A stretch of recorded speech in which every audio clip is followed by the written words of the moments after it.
तो मेरा आपसे बस यही आग्रह है कि अगले 2-2.5 महीने की बात है, जैसे 12th के बच्चे सीरियस हैं, शायद अगर आपका एग्जाम 11th में होता और ये क्राइटेरिया रहता कि जो 11th पास करेगा वही 12th बोर्ड एग्जाम देगा, तो शायद आप अब सीरियस हो गए होते।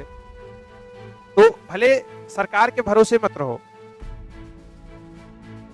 सरकार तुम्हारी परीक्षा 11वीं और 12वीं और ग्रेजुएशन इन 3 जगहों पर बिल्कुल जागरूक नहीं रहती, लेकिन जैसे इसके बाद तुम अगले पड़ाव में जाते हो, जितना टाइट एग्जाम हो सकता है सरकार उतना टाइट एग्जाम लेती है, क्योंकि उन सारी जगहों पर सरकार को रोजगार देना पड़ता है। और अगर सरकार को ये बात पता है कि अगर तुम्हारा बेसिक वीक हो गया, अगर तुम्हारा बेस कमजोर हो गया, तो तुम अपने आप एग्जाम तुम्हारा अच्छा नहीं जाएगा, तुम्हारा उत्साह कभी उच्च स्तर का रहेगा ही नहीं, कॉन्फिडेंस तुम्हारा हमेशा लो रहेगा। क्यों? क्योंकि तुमको नॉलेज नहीं। नॉलेज वाला आदमी कॉन्फिडेंस में रहता है, अशिक्षित आदमी बहुत कॉन्फिडेंस में नहीं रहता, भागने का प्रयास करता है, उसको कोई समझा देगा 2 मिनट में। तुमको भी देखना, किसी टॉपिक पे नॉलेज नहीं होता होगा, बहस नहीं करते होगे, चुपचाप सुनते होगे, वहां से निकल लेते होगे धीरे से। तो सरकार कहीं ना कहीं, मुझे तो ये एजेंडा नजर आता है कि बच्चों को 11वीं 12वीं और ग्रेजुएशन उनको छूट दो पूरा, क्यों पढ़े ही नहीं, बाद में टाइट कर दो, अपने आप रोजगार नहीं मांगेंगे, बात खत्म हो गई। तो आप इस झांसे में ना आए, आप सब एक निम्न या मध्यम वर्ग परिवार से हैं, तो इस बात का सबसे पहले डिटर्मिनेशन लें कि भैया मुझे कुछ अच्छा करना है, मुझे इन सारे चक्रों में नहीं पड़ना, सीधी सी बात है। बस एक लक्ष्य लो, एक संकल्प लो, उसके आगे की टेंशन तुम छोड़ दो। तुम्हारे पास ऐसा ट्रेनर है जो तुमसे सब करवा लेगा। अंततः 2 साल के सफर में तुम जो थे और जो तुम होगे उसमें बहुत फर्क होगा। जब तुम आईने के सामने खड़े होगे तुमको खुद महसूस हो रहा होगा। अभी आजकल आप देख रहे होगे 12th के बच्चों को मैं अलग अलग तरीके से उनके अंदर स्किल डेवलप हो, जिसके लिए मैं उनको बुलवा रहा हूँ, चीजों को उनसे सुन रहा हूँ, और भी कई सारी एक्टिविटीज होती रहती हैं जिससे आपके अंदर स्किल डेवलप होता है। तो इसीलिए अब आप सीरियस हो जाओ, क्लास बंक नहीं करना है, चीजों को रेगुलर रिवाइज करना है, ठीक है। रिवीजन बस करो, एक बार घर जाके पढ़ लो, रटो नहीं। अगर चीजों को एक नजर भी नहीं देख रहे हो, कॉपी बंद हो जो हुई सीधा यहीं आके खुली, तो ये किसी भी विद्यार्थी के लिए बहुत डेंजर साइन होता है कि जो चीज तुम यहाँ से घर लेके गए उसको वापस से यहाँ लेके चले आए, तुमने उसको खोला ही नहीं। तो कोई बच्चा तेज और भोंथ नहीं होता, सब बच्चा इक्वल होता है, एक्सेप्शंस को छोड़ के। जैसे कौटिल्य जैसा बच्चा, याद है ना कौटिल्य कौन? छोटा बच्चा आता था, बीच में टीवी पर आया था, 3-4 साल का था, उसको सब पता था। तो वैसे बच्चों को छोड़ के 99% बच्चे जो हैं एवरेज होते हैं, वो मेहनत से अपने आप को इंटेलिजेंट बना लेते हैं। इंटेलिजेंट कोई नहीं होता, मेहनत से, सिर्फ एक ही चीज वो करते हैं, वो है मेहनत। जो मेहनत करता है एवरेज वाला कन्वर्ट हो जाता है इंटेलिजेंट में, और एवरेज वाला नहीं मेहनत करता है तो भोदुआ बन जाता है, बोका जिसको कहते हैं हमारे भाषा में। और शहर में आके पढ़ रहे हो फिर भी कुछ नहीं किए तो एक नया नाम दे दिया जाता है, शहरी बोका। हाँ, एगो देहाती बोका, एगो शहरी बोका। तो शहरी बोका नहीं बनना है, होशियार बनना है। जब आए हो जिला के अंदर तो यहाँ से होशियार बन के निकलना है, कुछ हासिल करके निकलना है, और हासिल हर स्तर पर हो सकता है। जरूरी नहीं है कि सिर्फ नौकरी पाने को ही कहते हैं कि सफलता हमने हासिल कर ली। विद्यार्थी जीवन में नौकरी पाने को सफलता नहीं कहा जाता। विद्यार्थी जीवन में जब आप कोई चीज एक्स्ट्रा करते हो जो बाकी लोग नहीं कर रहे हैं, तो वो अचीवमेंट आपकी होती है। बात समझ में आ रही है? जैसे सर, जैसे बाकी बच्चे रिवीजन नहीं करते हैं, आप रिवीजन कर रहे हो। बाकी बच्चे होमवर्क नहीं करते हैं, आप होमवर्क कर रहे हो, ये भी एक्स्ट्रा है आपके अंदर। बाकी बच्चे सवाल नहीं पूछते हैं, आप सवाल पूछ रहे हो। बाकी बच्चे क्लास बंक करते हैं, आप क्लास बंक नहीं करते हो। ये सब एक्स्ट्रा है, ये कहीं ना कहीं जमा हो रहा है एक जगह। आपके भी जीवन का, हर इंसान के जीवन का भगवान ने एक मटका बना रखा है, 2 मटका बना रखा है, एक नहीं। एक मटका को कहते हैं पॉजिटिव और दूसरे को कहते हैं नेगेटिव। आपकी सारी हरकतें भगवान भी अकाउंट्स बनाते हैं। भगवान भी अकाउंट बना के रखे हैं, खाता, पॉजिटिव खाता और नेगेटिव खाता। आपके जितने भी पॉजिटिव हरकतें हैं वो सब इधर रिकॉर्ड की जाती हैं, और जितनी भी नेगेटिव हैं वो सब इधर रिकॉर्ड की जाती है। दिक्कत क्या है कि हमारा ये वाला मटका एकदम लबालब रहता है, एकदम, और ये वाला जो मटका है ये मुश्किल से 25% भी नहीं रहता। अब भगवान कितना एडजस्ट करें, इधर का 25 ले, इधर का 100 ले, तहियो 75% तुम निगेटिव में है। तो उनको भी तो भाई हिसाब किताब कम से कम ऐसा डाटा दो कि तुम्हारे बारे में, कल्याण करने के बारे में सोचे। हम ही नहीं कहते हैं इसको 100% कर लो, हम काहे कहें जब हम खुद नहीं किए हैं। इसको 90 रखो, इसको 10 रखो, तो जब हिसाब किताब होगा तो मुनाफे में रहोगे। और मन करता है बदमाशी करने का तो इसको 80 रखो, इसको 20 रखो। कहने का मतलब है कि ये वाला तुम्हारा हिस्सा ज्यादा होना चाहिए इस वाले साइड से। तो जब प्लस माइनस होगा तो कल्याण हो जाता है। सिर्फ ये वाला भी सफल नहीं हो पाएगा 100% वाला, ये जरूरी है, ये वाला जरूरी है थोड़ा सा होना, लेकिन इसका एक दायरा होना चाहिए। तुम्हारा क्या है, तुम्हारा ये एकदम साफ छलकने को तैयार है, एकदम लबालब भर लिए हो अभी। तो दिक्कत यहां आ जाती है, इसीलिए बैलेंस करके चलना बहुत जरूरी है। हमेशा ही बात बोल रहा हूं, एक नई चीज तुमको बता दी। तो हमेशा अपना गुड कर्मा, इसको कहते हैं कर्मा, गुड कर्मा ज्यादा रखो, बैड कर्मा कम रखो। तो हिसाब किताब जब होगा अपने आप सक्सेस के रास्ते पे चले जाओगे। शरारत कौन बच्चा नहीं करता? उम्र है शरारत करने की, उम्र है सिनेमा देखने की, उम्र है मॉल में घूमने की, उम्र है लफूम टसई करने की, लफोई करने की, लेकिन हिसाब से, किसी को तकलीफ नहीं हो, घर वालों का मान सम्मान खराब नहीं हो, इज्जत के साथ। शरारत भी की जाती है इज्जत के साथ, ठीक है, वो करो, उसके लिए दिक्कत नहीं है। भी मना नहीं करता हूँ, इंजॉयमेंट से कभी ना मैं पीछे हटता हूँ ना मैं मना करता हूँ। ये कहता हूँ कि तुम 100% पढ़ो ही, 100% पढ़ने वाला बच्चा कुछ नहीं कर पाता है। बैलेंस बनाओ। बात तुमको अच्छे से पता है कि तुम्हारा ये वाला कितना है, इस वाले को बढ़ाने में करो, इस वाले को थोड़ा सा घटाओ। ये सब अभी से अंदर डालोगे ना तो जाके एक आध 1.5 साल 2 साल में तुम्हारा माइंड तैयार हो जाएगा ग्रेजुएशन लेवल तक। उसके बाद कुछ बच्चे बाहर जाएंगे, कुछ बच्चे यहीं रहेंगे। तो अगर तुम मैच्योर नहीं हो तो उड़ा दिए जाओगे बाहर, तुमको कोई नहीं पूछेगा, सब लोग तुमको लूटने का प्रयास करेंगे, सब लोग तुमसे मजे लेंगे। क्योंकि बाहर भी बर्बादों की टीम बैठी है, आपके एज ग्रुप की ही बात कर रहा हूं, जो आपको और बर्बाद करना चाहती है। तो वहां आपकी मैच्योरिटी काम आएगी। ये सारी चीजें अगर जाने रहोगे तो वहां आपकी मैच्योरिटी काम आएगी आपको, कि आपको क्या करना है क्या नहीं करना है। नहीं तो हर बाहर जाने वाला बच्चा सफल नहीं होता, और कई बच्चा यहीं रह के सफल हो जाता है। बात समझ में आ रही है? तो अपने अंदर वो काबिलियत पैदा करो कि लोग, वो मैग्नेट बन जाओ जो लोग को खींच लो, अट्रैक्ट कर लो। तुम्हारी काबिलियत लोगों को अट्रैक्ट कर ले, तुमको बताना नहीं पड़े। वो स्टूडेंट बनो। 4-5 विद्यार्थी तुमसे रेगुलर डिस्कशन में रहे, चीजों को समझे, कोई क्लास छूट जाए, ऐसे दोस्त बनाओ कि तुमको टेंशन नहीं रहे मेरी, अरे यार क्लास छूट गया, चीज समझ नहीं आया, ये रहे कि हाँ चल ये है, ये समझा देगा। तो इस तरह से अपनी काबिलियत को उभारो। ये सारी चीजें आपको कॉन्फिडेंस देगा। क्योंकि कॉमर्स के विद्यार्थी हो, कल को बड़ी बड़ी कंपनियों को तुमको मैनेज करना पड़ेगा। कैसे करोगे अगर मैनेजमेंट नहीं आएगा तो? अगर तुमसे तुम्हारा दोस्त मैनेज नहीं हो रहा तो उतनी बड़ी कंपनी तुमसे मैनेज हो जाएगी? तुम सिर्फ एक इंसान को मैनेज करना जानते हो, या तो घर वालों को बेवकूफ बनाना जानते हो मॉड्यूलेट करके, वहां तुम्हारा मैनेजमेंट स्किल पूरा रहता है। हमें आपको नहीं पता कितना जाम रहता है मोतिहारी शहर में, ऐसा घूमती हमेशा गिरा रहता है। एक्स्ट्रा क्लासेस सर ले लिए, असर क्लास लेट छोड़े, तो आपका मैनेजमेंट स्किल वहां जो काम करता है वो, वही कह रहा हूं, वो इसमें चला जाता है। इधर भी भरो, पूछो एक दूसरे से, कोई समस्या हो तो अपनी समस्याओं के ऊपर चर्चा करो। तो ये सारी चीजें करोगे ना तो एक्स्ट्रा ऑर्डिनरी बन जाओगे। अभी तुम क्या हो? ऑर्डिनरी हो। अगर उसके पहले एक्स्ट्रा लगाना चाहते हो तो एफर्ट भी कुछ एक्स्ट्रा डालना पड़ेगा। तो इतना तो तुम्हारा कम से कम 3-4-5 महीने में इतना माइंडसेट बन गया है कि भैया देखो, यहां अगर आ गए हो तो मेहनत तो तुमको करना पड़ेगा। इस बात से तो तुम दिमाग से ही निकाल दो कि तुमको मेहनत नहीं करना पड़ेगा। तुमको अगर मेहनत तुमको नहीं करना है तो हमको कोई दिक्कत नहीं है। मोतिहारी में ऐसी बहुत सारी संस्थाएं हैं जो तुमको पूरा एंटरटेनमेंट कराएंगे। तुमको कुछ समझ में ही नहीं आएगा, बात ही खत्म हो गई ना। तुमको जब तुमको समझ में नहीं आएगा तुमको टेंशन नहीं होगा, अगर तुम जागरूक नहीं हो, और वो तुमको जागरूक करेंगे भी नहीं। तो मुझे चाहिए मेहनती बच्चे, तेज बच्चे नहीं चाहिए, मेहनती बच्चे चाहिए।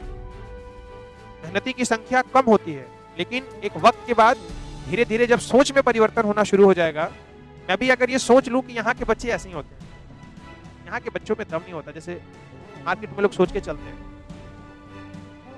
तो फिर हो गया, परिवर्तन की कोई संभावना ही नहीं है। और पिछले 1.5-2 सालों में जितना हमने परिवर्तन किया है वो इस बात की तरफ इशारा कर रहा है कि आने वाले वक्त में बहुत बड़ी क्रांति आने वाली है। 1-1.5 साल, 2 साल, 3 साल, जब वो क्रांति आ जाए, लेकिन एक लहर ऐसा आएगा जिसमें बहुत सारे लोग समेटे जाएंगे, जो लोग ऑनेस्टी के साथ मेहनत नहीं करेंगे। सीधी सी बात है। 1.5 साल के अंदर मोतिहारी से इस साल 6 बच्चों का सिलेक्शन दिल्ली यूनिवर्सिटी में इस साल हो गया है। अभी आप देखते भी होंगे स्टेटस पर मेरे 2 बच्चों की स्पीच डली भी है और बच्चों की डलेगी धीरे धीरे। कोई मामूली बात नहीं समझो DU में एडमिशन होना। 95% के नीचे तो जिसको 12th क्लास में रहता है जनरल, उसको तो एडमिशन खाक नहीं मिलता। 92 वाला भी अपने आप को समझता है कि मैं फेलियर ही हूँ 92% लाके भी, जबकि हमारे यहाँ हीरो बन जाए उतने पे लाके। DU के कई कॉलेजेस ऐसे हैं जिसपे एडमिशन जो होता था अब तक इस एंट्रेंस के पहले, वो इतने पर होता था। 99% 12th क्लास में होने चाहिए। 99.75% Shri Ram college of commerce, commerce का ही स्पेशल कॉलेज है, उसका टारगेट लो कि मुझे उस कॉलेज में जाना है। तो ये सब चीजें ऐसी हैं जिनमें आपका खर्चा बहुत कम लगेगा। सर मेरे पास उतने पैसे नहीं है, तो इसमें फी कहाँ है? 3 साल में मुश्किल से इन सब कॉलेज में चले जाओगे पूरे DU के अंदर, 3 साल में तुम्हारा 30 से 35 हजार रुपए में तुम्हारा 3 साल का ग्रेजुएशन हो जाता है। 30 से 35 हजार रुपए पूरे कॉलेज की फी रहती है, और वो भी इंडिया के टॉप मोस्ट यूनिवर्सिटी से, टॉप यूनिवर्सिटी से। उसके सामने कोई है ही नहीं। जैसे IIT है साइंस वालों के लिए, मेडिकल वालों के लिए एम्स है, वैसे ही हम सब के लिए आर्ट्स और कॉमर्स के बच्चों के लिए दिल्ली यूनिवर्सिटी है। देखो ना, 14,50,000 के करीब बच्चों ने फॉर्म भरा था, लगभग 14.50 लाख। इनमें से 8 लाख बच्चों ने सिर्फ दिल्ली यूनिवर्सिटी के लिए अप्लाई किया था, सिर्फ और सिर्फ। इतना क्रेज है इस चीज का, लेकिन हम लोग जानते नहीं है, अवेयर नहीं है, कभी चर्चा में रहता नहीं है। तो टारगेट लेके पढ़ोगे ना तो चीजों को अचीव करोगे। जैसे मुझे पता था मुझे DU में जाना है, और DU में BCom ऑनर्स करने के लिए हमारे वक्त पे कंपलसरी था कि कॉमर्स विद मैथ होना चाहिए, कॉमर्स प्लस मैथ। अगर आपके पास मैथ नहीं है तो आप BCom ऑनर्स नहीं कर सकते हो। अभी तक, इस साल के पहले तक यही नियम चलता था। तो मेरा प्लानिंग 11th में ही था, तो मैंने अपने कॉमर्स के साथ मैथ रखा। तो जो आपको करना है उसकी प्लानिंग आज आपको लेकर के चलना होगा। आप ये सोचोगे कि 12वीं कर लेते हैं तब सोचेंगे किया क्या जाए, फिर तो तुम डायरेक्शनलेस आदमी है, तब क्या कर लेगा तुम सोच के।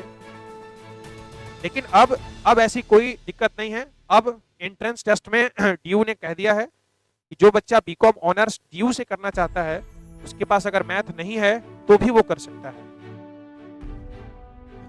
दिल्ली विश्वविद्यालय के 2-3 प्रीमियम कोर्स है, 3 सबसे हॉट कोर्स है जिनके लिए बहुत मारामारी होता है पढ़ने का। और मजे की बात क्या है कि उनमें से 2 सब्जेक्ट आप ऑलरेडी पढ़ रहे हो। सबसे हॉट कोर्स DU का इकोनॉमिक ऑनर्स, दूसरा BCom ऑनर्स जिसके लिए दिल्ली यूनिवर्सिटी फेमस है, और तीसरा इंग्लिश ऑनर्स। इंग्लिश ऑनर्स इसके लिए अभी एक कंडीशन है कि इसको करने के लिए आपके पास 12th क्लास में मैथ होना चाहिए। इसके लिए कोई कंडीशन नहीं है, इसके लिए कोई कंडीशन नहीं है। तो अभी से ये सब चीज लेके चलो, ड्रीम देखो और सादे कागज पर लिख के चिपका दो।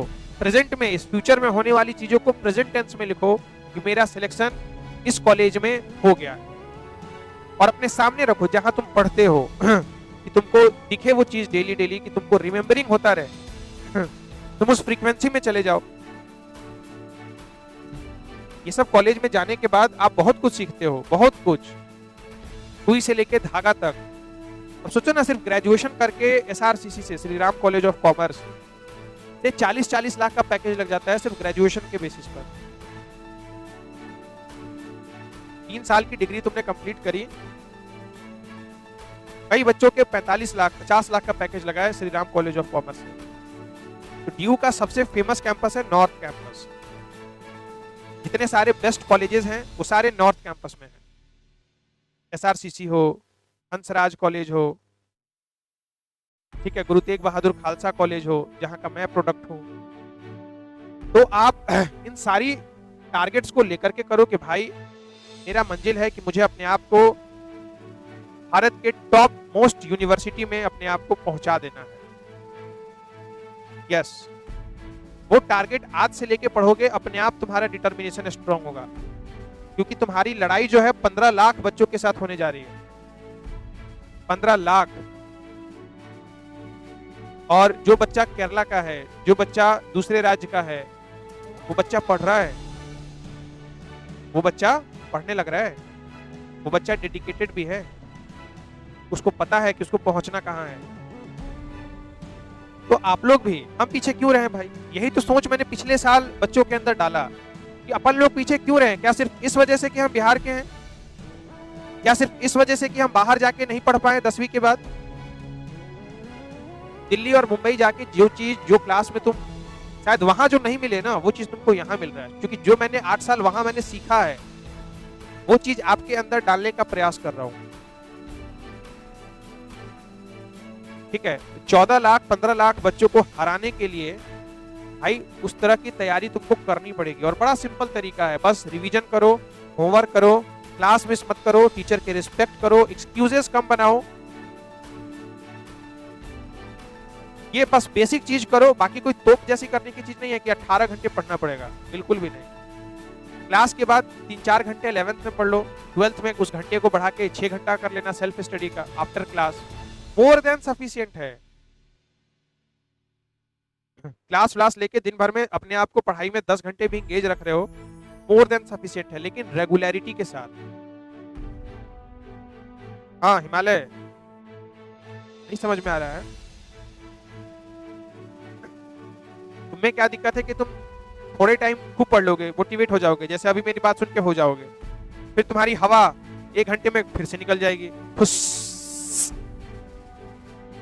और फिर तुम बैक टू नॉर्मल लाइफ चले जाओगे। अभी तुमको लग रहा होगा माँ कसम नहीं फोड़ दिया ना इस बार, मेरा ही एडमिशन होगा SRCC में।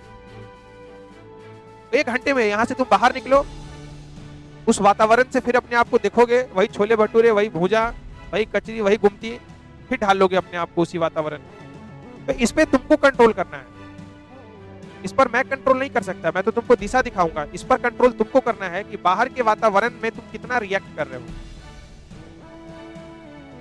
टारगेट ले लो भैया, मुझे दिल्ली विश्वविद्यालय में जाना ही जाना है, सबसे पहली प्राथमिकता। उसके बाद भी बहुत सारी विश्वविद्यालय हैं। अच्छा, तुम्हारे नजर में कौन कौन सी टॉप यूनिवर्सिटी भारत में जिसका नाम तुम जानते हो? बोलो बोलो, जो जानता है, जो सुना है, जो नहीं सुना है। अच्छा, कितने लोग सुने ही नहीं है? पहली बात नहीं, वो ग्रेजुएशन के बाद वो फेमस है। हाँ, MBA के लिए फेमस है।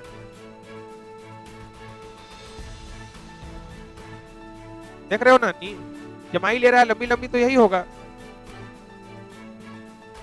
वो भी PG के लिए फेमस है, UG के लिए। इलाहाबाद यूनिवर्सिटी फेमस है, कई सारे प्रोडक्ट इलाहाबाद के रहे। BHU फेमस है, ठीक है, DU फेमस है, ठीक है, भीमराव अंबेडकर, ये वाला नहीं, हाँ सेंट्रल वाला, ठीक है, महात्मा का, हाँ गांधी, MGCU बिल्कुल फेमस है। इसमें एडमिशन लेना क्या मामूली बात समझते हो तुम? हाँ, रेगुलर क्लास चलती है, 1-1 लाख के प्रोफेसर पढ़ाते हैं आके यहाँ। सेंट्रल यूनिवर्सिटी है, कोई मामूली बात नहीं है। यहाँ भी 2 बच्चों का सिलेक्शन हुआ है, पिछले साल आशीष वर्मा का, इस साल आदित्य वर्मा का। हाँ, यहाँ भी मोतिहारी में भी। तब यहाँ संजोग से 2 ही कोर्स है, एक BCom ऑनर्स यहाँ है, तो तुम्हारे लिए ये भी अपॉर्चुनिटी है। जो लोग बाहर नहीं जा सकते, कम से कम यहाँ तो अच्छा कर लो, बहानेबाज, यहाँ सेलेक्ट हो जाओ, फीस भी नहीं देनी पड़ेगी, बहुत कम, लाइब्रेरी की सुविधा फ्री ऑफ कॉस्ट, टीचर भी अवेलेबल रहेगा यहीं पर। जो लोग नहीं जा सकते, जिनके पास मान लो एक्सट्रीम प्रॉब्लम है कि वो जा ही नहीं पाएंगे, तो ये टारगेट लो कि मुझे MGCU में एडमिशन लेना है, महात्मा गांधी सेंट्रल यूनिवर्सिटी। इसका भी रास्ता एंट्रेंस टेस्ट से ही खुलेगा, CUET के थ्रू। तुम सोए बैठे हो, पता ही नहीं तुमको करना क्या है। जागते क्यों हो? इस बात का तुमको पता है? क्यों उठे हो सुबह? सोने के पहले तुम, हाँ बस क्लास आने के लिए, यहाँ से जाने के लिए, खाने के लिए, सो जाने के लिए, पर्पस है ही नहीं। रात को सोने के पहले क्या सुबह क्या करना है पूरे दिन, इसका कोई रिटन प्लान रहता है? रहता है तो अच्छी बात है, नहीं रहता है तो तुम मुर्दा इंसान हो। बिस्किट खा रहे हैं, पानी पी रहे हैं, सो रहे हैं, लंबा लंबा दे रहे हैं फोन पर नॉन स्टॉप। कोई एक दो पकड़ा गया है अपने ग्रुप का, अपने रेंज का, बस उधर से 4 गो फेंकेगा, इधर से 4 गो हम फेंकेंगे, दोनों आदमी एक दूसरे का लोकेंगे। यही हो रहा है। हाँ आइए।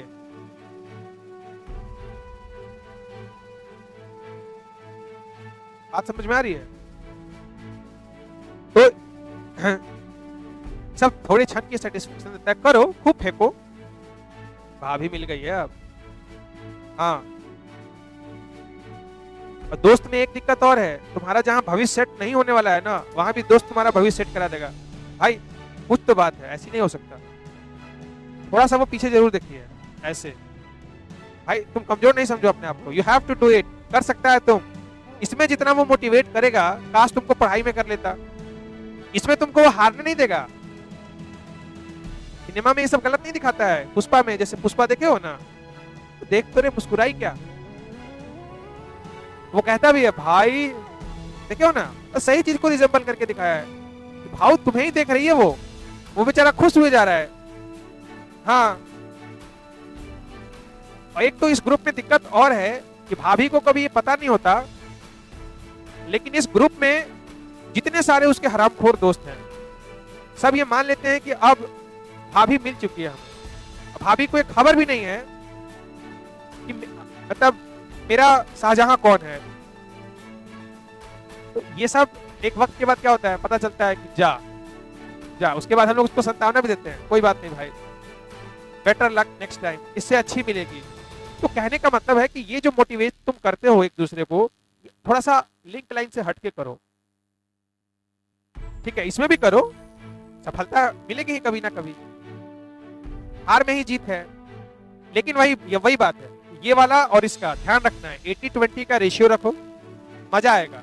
तुम इसको कर लेते हो 80, इसको कर लेते हो 20, दिक्कत यही हो जाती है। आप लोग के लिए बात कह रहा हूँ, हमारे लड़कों को, हाँ सभी लड़कियों को कह रहा हूँ और लड़कों को भी कह रहा हूँ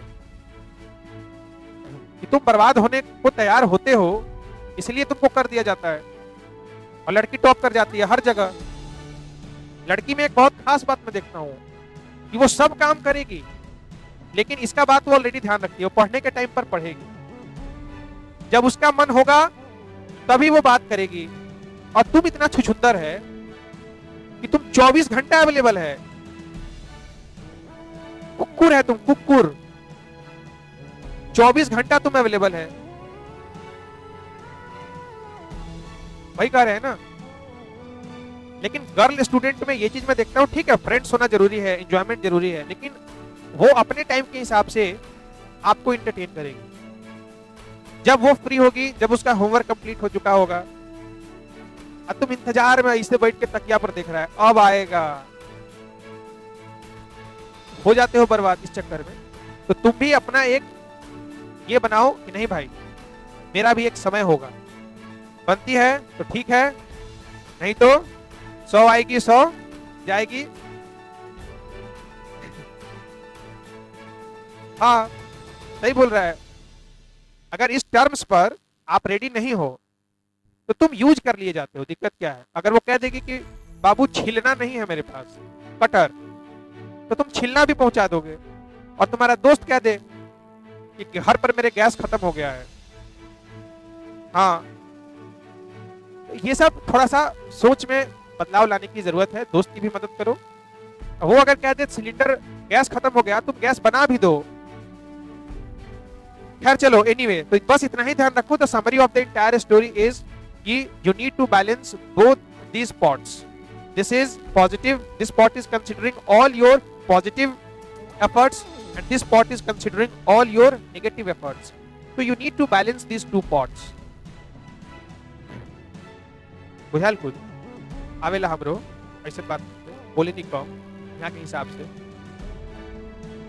ठीक है, हो गया, पढ़ाई तो हो गया, बन गया कैश बुक। होमवर्क नहीं करके आओगे तो ऐसा ही होगा। पारा गर्म होगा, रोज नहीं होंगे, इस सेशन महीना में 2 बार, 1 बार चलता है, हो गया, कोटा पूरा हो गया।